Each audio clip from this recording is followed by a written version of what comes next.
There is a unique power in a justice that arrives with a velvet touch and the perfectly steady hand at the end.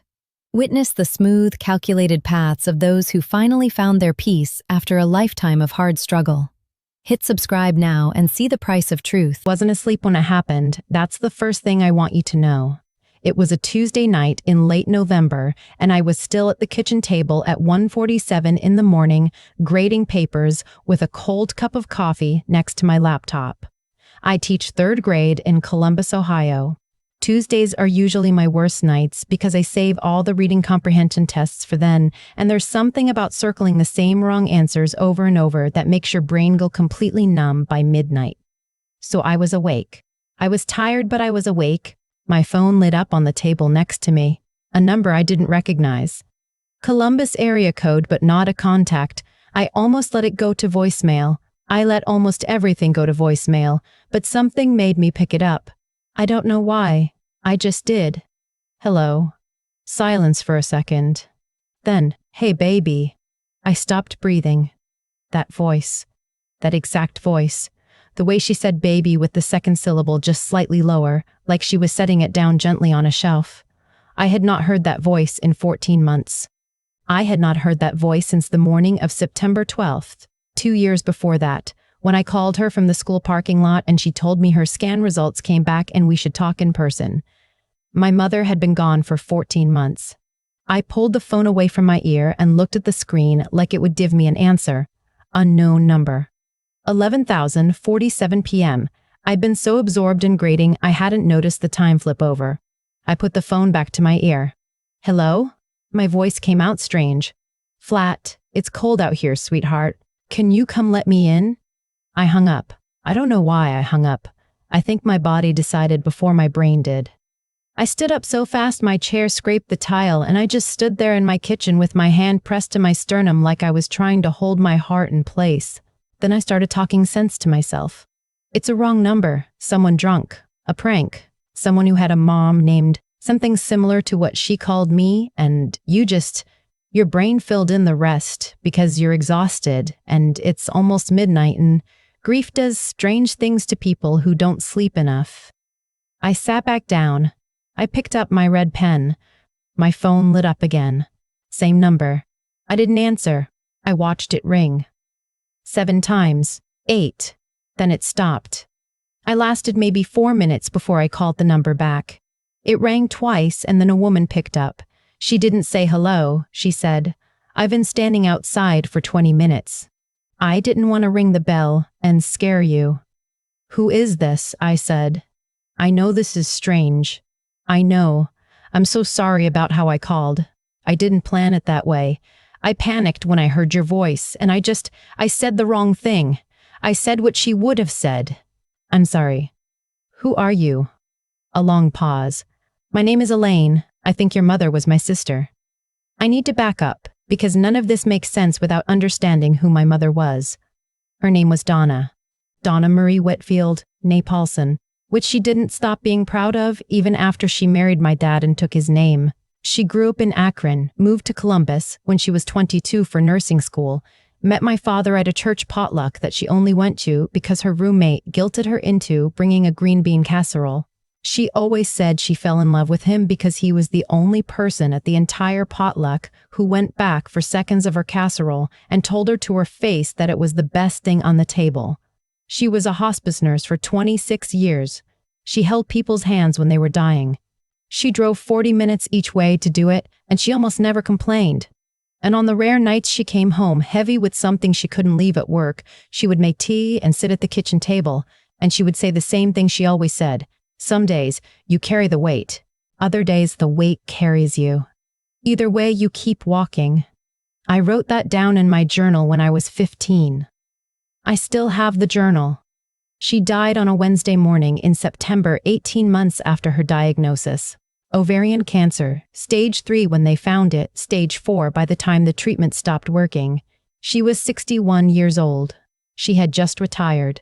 She had a trip to Savannah booked for October that she'd been talking about for 2 years. She never made it to Savannah. The thing about losing your mom when you're 33 is that you think you should be able to handle it better than a child would. You're an adult. You've lived enough life to understand that loss is real, that bodies fail, that people leave. You're supposed to have the vocabulary for it. You don't. You really don't. You just become a person who cries in the cereal aisle because you see the brand of oatmeal she used to buy, and you pretend very hard in front of your students that everything is fine. And you grade papers at midnight because the alternative is lying in a quiet house thinking about how she is never going to call you again. She called me every Sunday at 10, without fail, for my entire adult life. Even when I was in college, even when I moved into my first apartment, even when I was going through my divorce at 31 and I told her I needed some space and she respected that for exactly 6 days before she called to tell me she'd made too much pot roast and did I want her to bring some over. Every Sunday at 10. For 14 months, I had been waking up on Sunday mornings and feeling the absence of that call like a missing tooth your tongue can't stop finding. I did not go outside that night. I want to be honest about that. I stood in my kitchen on the phone with this woman named Elaine who was claiming to be my mother's sister, and I told her it was the middle of the night and I was alone and I was not opening my door for a stranger, and if she wanted to talk, she could talk to me right now through the phone. She said that was fair. She said she'd been parked down the street for 3 hours trying to get up the nerve to knock on my door, and when she finally drove up and saw my kitchen light on, she panicked and called instead, and when I answered and said hello, she heard my voice and something in her just broke open.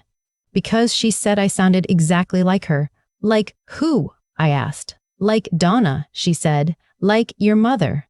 You sound just like her. I sat down on the kitchen floor. I don't know why the floor. I just needed to be lower. My mother didn't have a sister, I said.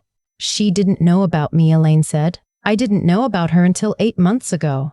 Here is what she told me on the phone, sitting in her car down the street while I sat on my kitchen floor in Columbus, Ohio, at almost midnight on a Tuesday in November. She was 60 years old, born in Akron in 1964, 1 year after my mother. She had been adopted as an infant through a private Catholic agency that no longer existed. She'd grown up in Cincinnati, married young, had 2 kids, divorced, worked as a bookkeeper for 30 years. She had a good life, she said. She was not calling because her life was bad. She was calling because 8 months ago, her daughter had given her an ancestry DNA kit for Mother's Day, mostly as a joke, and when the results came back, there was a flag for a close family match.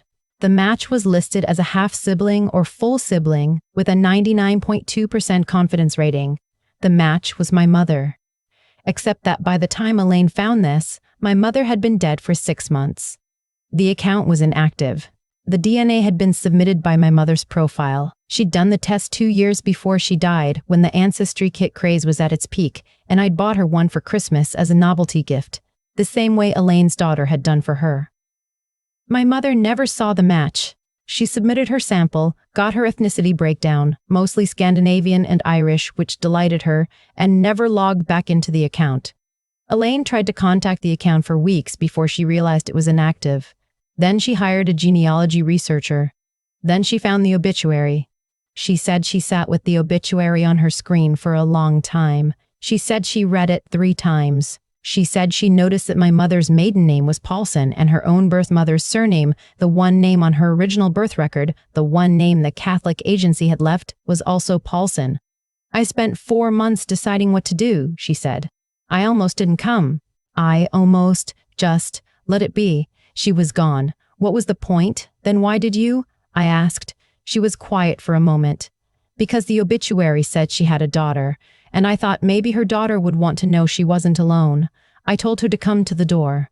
I turned on the porch light and stood in the hallway with my hand on the doorknob for a long moment before I turned it.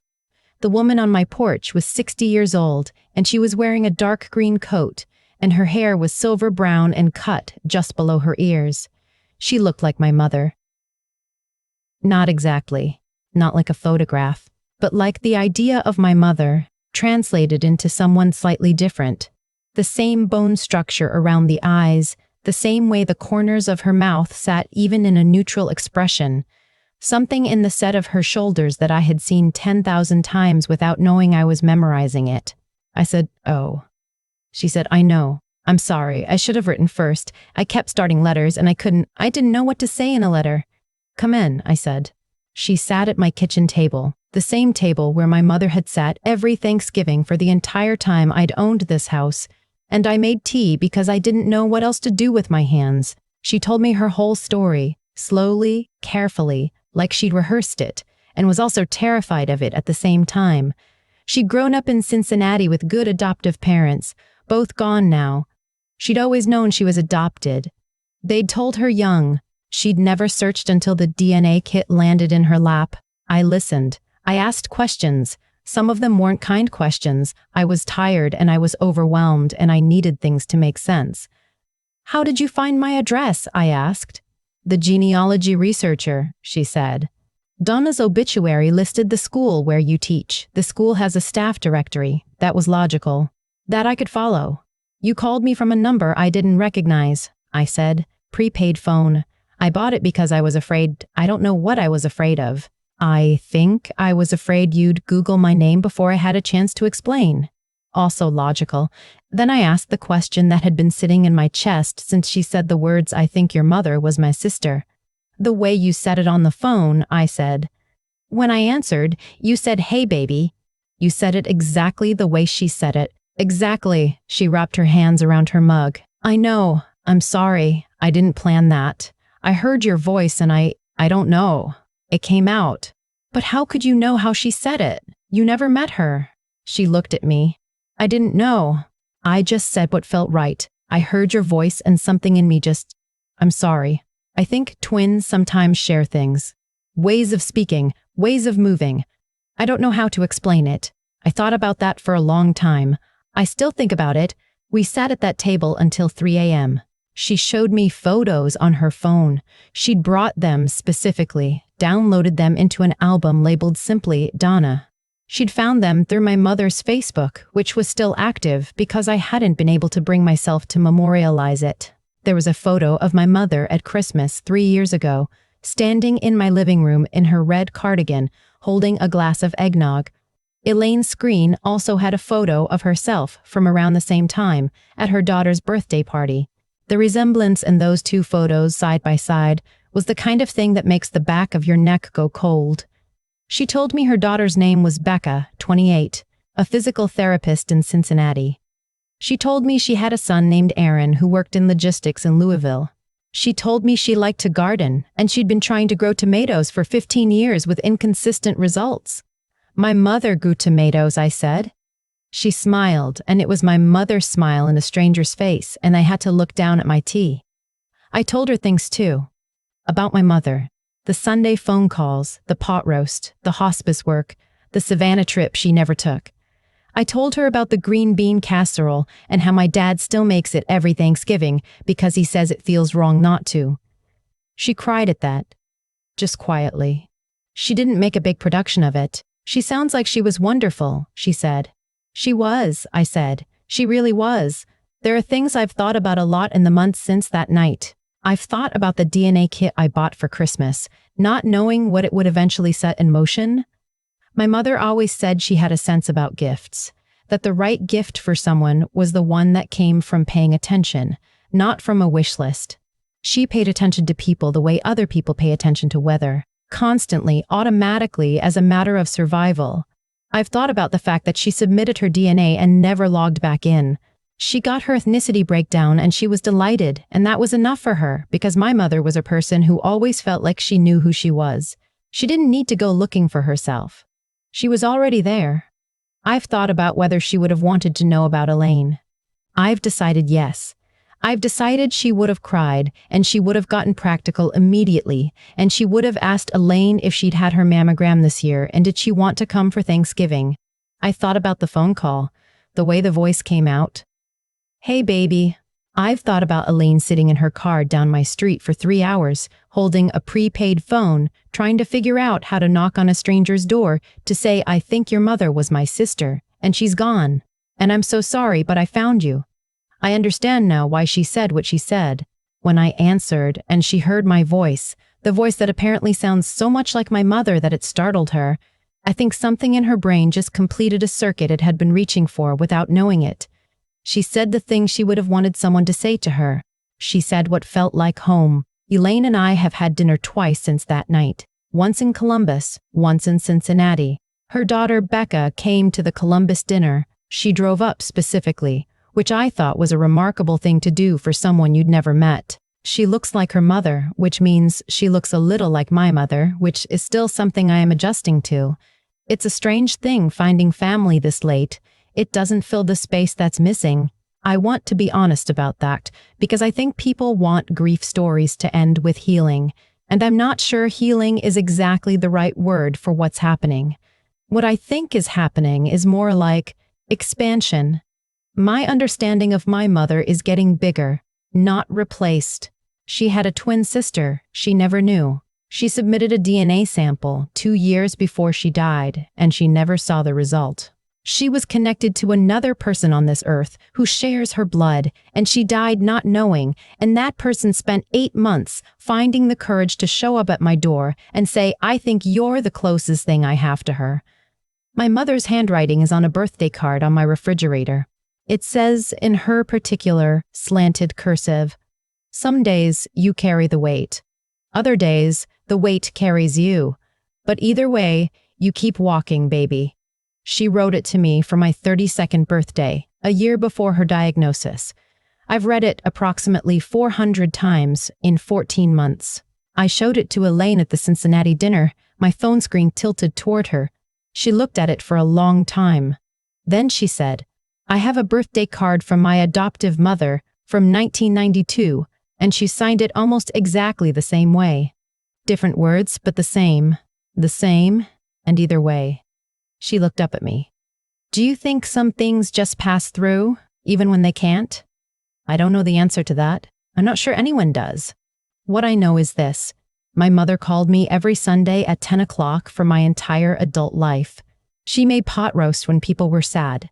She was a hospice nurse who held strangers' hands while they died and drove 40 minutes each way to do it. She grew tomatoes every summer, and they came out inconsistently, which she blamed on the soil and never on herself. She loved Savannah even though she never made it there. She said, "Hey, baby," like she was setting the words down gently, like they were something breakable that she wanted to keep whole. She didn't know she had a sister, but her sister knew she had a niece. And on a cold Tuesday night in November, with a prepaid phone and 3 hours of sitting in a parked car and more courage than I will probably ever fully understand, that sister drove 4 hours from Cincinnati to Columbus to stand on my porch in the dark and make sure I knew I wasn't alone. I still grade papers on Tuesday nights. I still let the coffee go cold. But I call Elaine on Sunday mornings, sometimes, not every week. But sometimes. It's not the same. It's not the same. It's not supposed to be. It's just the thing that came next. I've been thinking about cause and effect a lot lately, not in a dramatic way, just in the quiet, ordinary way that happens when you're driving to work and a song comes on and you think, if I hadn't bought that Christmas gift, none of this would exist. I bought my mother a DNA ancestry kit as a novelty. I thought it would be fun. I thought she'd get a pie chart showing her Irish and Scandinavian roots, and we'd laugh about it over coffee. I didn't think I was setting something in motion. I didn't think about the fact that her sample would sit in a database for years, waiting. That somewhere in Cincinnati, her sister would open a Mother's Day present from her daughter and swab her cheek without knowing she was about to find a dead woman's ghost in the results. That's the thing about the choices we make when we're not paying attention. They ripple outward in directions we can't see. My mother submitted her DNA and felt like she'd done something small and fun. She got her ethnicity breakdown and moved on. She never logged back in. She didn't know that one click, one unremarkable Tuesday in her life, would eventually send the stranger to my porch at midnight, 14 months after she was gone. I think about the courage it took Elaine to make that drive. 4 hours from Cincinnati. 3 hours parked on my street, talking herself out of leaving. I think about what it cost her to pick up that phone, a prepaid phone she'd bought specifically because she was afraid, which is one of the most human things I've ever heard, and call a number she had no real right to call. She could have decided it wasn't worth the disruption. She could have read the obituary and said she's gone. What's the point? And driven back home and never said a word to anyone. She didn't. And I think that matters more than I can explain cleanly. There's something I've come to believe, not from any book or teaching, but just from watching how things actually unfold in a life, that the people who show up are the ones who decided the other person's peace was worth more than their own comfort. Elaine didn't know if I would slam the door. She didn't know if I'd be angry or frightened or if I'd want anything to do with her at all. She came anyway. She sat on the other end of that phone and said, "I know this is strange," and kept talking. "That's not luck. That's a choice someone made over and over across 8 months and 4 hours of highway and 3 hours of sitting in the dark. My mother spent 26 years holding strangers' hands while they died. She drove 40 minutes each way to do it. She showed up for people who had no one, and she did it without needing anyone to notice. I used to think that was just who she was, a particular kind of person, a particular kind of strength. Now I think she was practicing something, a discipline of presence. The decision, made quietly and repeatedly, to be there. Elaine is her sister. And whatever gets passed between people who share blood and never meet, whatever runs underneath the surface of a life without being visible. Elaine showed up too. I don't know what I'm supposed to take from all of this. I don't think grief works that way, where there's a lesson waiting at the end like a gift. But if I had to say something true, I'd say this: the things we do when no one is watching, the small acts we follow through on when it would be easier not to, they go somewhere. They don't disappear. My mother submitted a DNA sample and forgot about it. That sample found her sister. Her sister found me. And I am less alone than I was on the night of November when I sat on my kitchen floor and heard a stranger say, "Hey, baby," in a voice that sounded like home. That's enough. That has to be enough.